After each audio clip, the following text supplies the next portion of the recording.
Well, let's start with the picnic and the park, the neighborhood and the city. The National League of Cities identifies 31 Dillon's Rule states, 10 Home Rule states, and 8 states that apply the Dillon's Rule only to certain municipalities, and 1 state that applies Home Rule to everything except taxation. So that's 40 out of 50 states setting the parameters of municipal government's legal and taxing authority. Broadly, as Colin and Jeff pointed out, cities and towns build on a foundation of self-governance and local control, but need permission from time to time from the state capital for many initiatives. The first part of that equation is critical today, I'll argue, because it's at the local level we see the innovation in policymaking. And of course, it's the local governments that collect the property tax, which is such a stable source of revenue, particularly relevant in these perilous times. So at the local level, that's where the rubber meets the road, or I should say where the bicycle tire meets the dedicated bike lane. A few examples of why home rule is so important. Negotiations occur in something like payments in lieu of taxes from nonprofits, strictly at the local level. Now, localities, of course, might look to other cities or nationally for guidance. In the case of Maine, you had the big controversy and backlash because your former governor tried to make it essentially a statewide program. Now that had legal and constitutional issues, but I think it demonstrates the most important point, which is that these are cities and towns that are, continue to really struggle to maintain good municipal fiscal health, and they are best suited to enter into these negotiations. They know these institutions, the eds and meds in their midst. They know best. Local knows best, and the revenue, which is of course very modest, as I'm sure many cities and towns joining us here today can attest, from something like payments in lieu of taxes, it's an important supplement to the budget. Cities are also experimenting. I mentioned innovation with new ways to finance infrastructure, community amenities, affordable housing, and of course, affordability is increasingly important in our red hot and very successful metropolitan areas. One mechanism that I'd like to look at the local level again is land value capture. Now, this is where it's a recognition that government action and public investment, a zoning change, or installing a light rail station in a particular district, all of that is really what drives and prompts huge increases in land value for private landowners and developers. A portion of that increase, the land value increment, is returned and reinvested to the community to promote more equitable city building. That's the essence of land value capture. In Denver, which is shown here, in return for rezoning, developers get to do mixed use density in a former industrial area. In return, the developers are required to provide more affordable housing. This sometimes is referred to, as you well know, as a density bonus. Other examples, Seattle is an interesting place to watch in this regard. A similar program for more than a dozen redevelopment districts. Hawaii and Maryland have sought to fund new light rail lines, in part by harnessing the land value increases around planned stations. And Miami is another interesting case that is looking into land value capture mechanisms to help pay for green, resilient infrastructure. This mechanism has been widely used in Brazil and other parts of Latin America. In the US, the legal framework needs to be considered according to each state's constitution. But it's at the local level, once again, that we're facing these huge challenges where this kind of out-of-the-box thinking should be allowed to play out. A quick footnote, in Maine, you become partial to using tax increment financing, or TIF, which I should point out isn't exactly the same thing as land value capture. Generally, TIF is a process of jumpstarting capital investment and amortizing the property tax payments over time. It has its own set of issues, but it's a similar concept and can be enhanced to achieve spatial equity goals. The bottom line is local jurisdictions with solid planning departments need to be able to avail themselves of these kinds of cutting-edge tools. Well, now I'd like to turn, hopefully not too quickly, to some downsides of local control. I live in Brookline, which has that town meeting form of government that Colin referred to. It's a great tradition. It's sort of the ultimate Norman Rockwell expression of local democracy. But what's happened over the years is it has become a kind of a vehicle for opposing change. It's often driven by a minority of residents dedicated to preserving their neighborhoods just the way they are. And in Massachusetts, a 2/3 majority is required to change anything, to do different things in terms of zoning, allowing more multifamily housing at transit stations, for example, allowing accessory dwelling units, or reducing outdated parking requirements, minimum parking requirements that we all know jack up the cost of housing. Now, Governor Baker's housing choice bill, which is languishing in the state legislature at the moment, will make what most consider would be a reasonable adjustment to just that 2/3 majority piece. Because in vote after vote, just to do something as simple as legalizing accessory dwelling units, a majority are in favor, but not this 2/3 majority.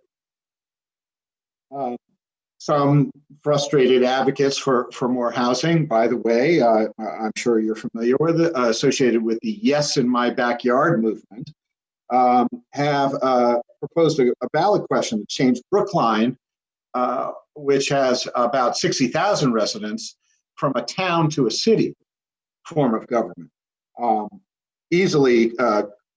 Brookline easily qualifies for this. Nearby Newton is about the same, and they have a city form of government. Now that would allow a mayor and a council to approve these even modest measures like legalizing accessory dwelling units. We think about the sort of the greater good of the community, and affordable housing certainly qualifies. So this is an example of how this sort of long established and proud tradition of local control can work against broader community goals in the current context. And so as we zoom out or go into the higher up in this nesting of scales, let's turn to regional planning. It's an approach that has struggled to have meaningful traction in this country, though it's widely used with good outcomes in Europe and Asia and other places. Let's look at the regional framework first at a very practical level, which you are all, I'm sure, familiar with.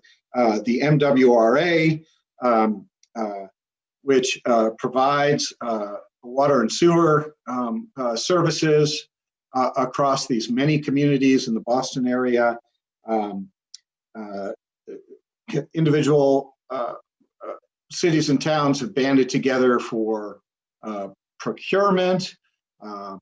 Neighboring towns might share the cost of a fire truck, and so on. We've seen this kind of banding together to form potent alliances in many other instances. These are 10 local jurisdictions that have joined to promote economic development in Northern Virginia. Another great example is the Colorado Compact, which seeks to prevent the sort of senseless race to the bottom, every town for itself dynamic that occurs with offering tax breaks for business location. And so this is an agreement, a pact, not to sort of compete with each other to offer the biggest and best tax break. And the regional framework, inarguably, is appropriate for planning infrastructure.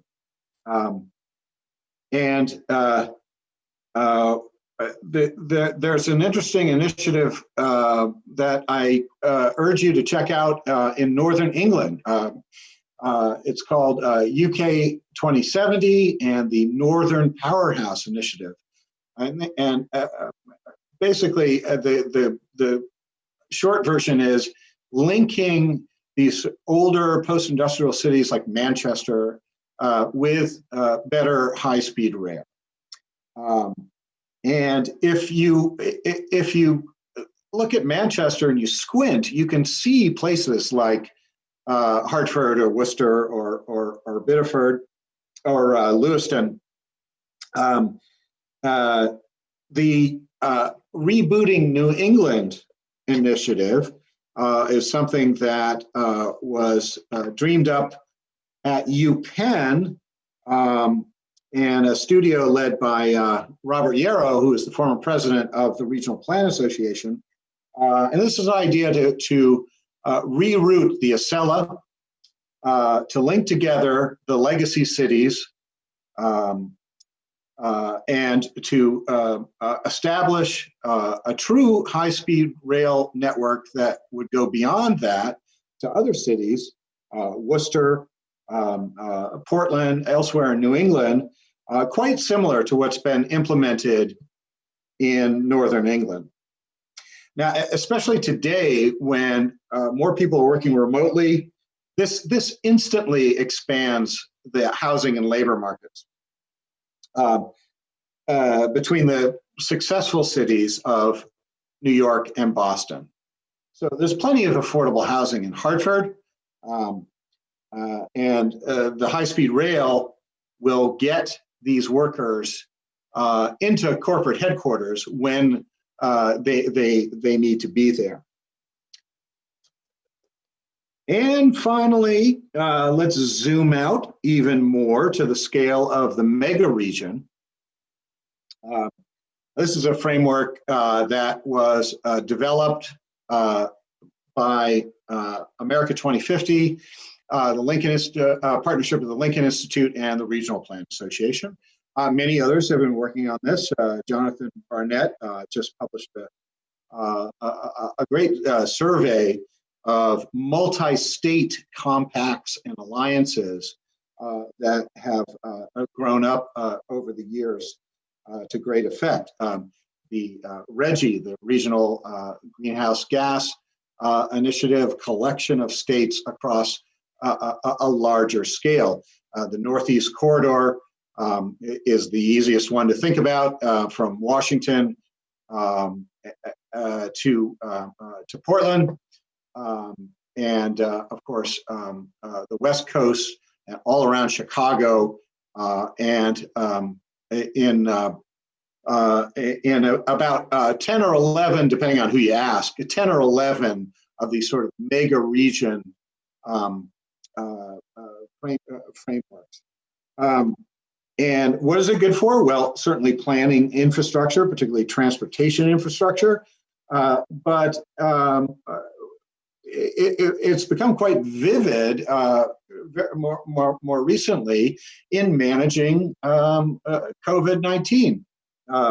This is a piece that I wrote in April for City Lab, and what became clear was that just how sort of meaningless city and state borders are in terms of managing the virus and confronting the spread of the virus. You saw a lot of activity, or New York and Rhode Island were sort of battling with each other.